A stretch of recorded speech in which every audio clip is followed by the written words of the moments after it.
بسم اللہ الرحمن الرحیم۔ السلام علیکم۔ علامہ زرقانی نے شرح مواہب اللدنیہ میں یہ حدیث نقل کی ہے کہ اصلع بن شریک رضی اللہ تعالی عنہ کہتے ہیں کہ میں رسول اللہ صلی اللہ علیہ وآلہ وسلم کی اونٹنی پر کجاوا باندھا کرتا تھا۔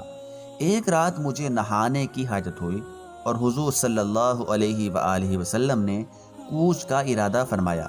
اس وقت مجھے نہایت تردد ہوا کہ اگر ٹھنڈے پانی سے نہاؤں تو سردی سے مر جانے یا بیمار ہو جانے کا خوف ہے، اور یہ بھی گوارا نہیں کہ ایسی حالت میں خاص سواری مبارک کا کجاوا اونٹنی پر باندھوں۔ مجبوراً کسی انصاری شخص سے کہہ دیا کہ کجاوا باندھے۔ پھر میں نے چند پتھر رکھ کر پانی گرم کیا اور نہا کر رسول اکرم صلی اللہ علیہ وآلہ وسلم اور صحابہ کرام رضوان اللہ تعالی علیہم اجمعین سے جا ملا۔ حضور صلی اللہ علیہ وآلہ وسلم نے ارشاد فرمایا، اے اصلع، کیا وجہ ہے کہ تمہارا باندھا ہوا کجاوا آج ہل رہا ہے؟ عرض کیا، یا رسول اللہ صلی اللہ علیہ وآلہ وسلم، میں نے نہیں باندھا تھا۔ فرمایا، کیوں؟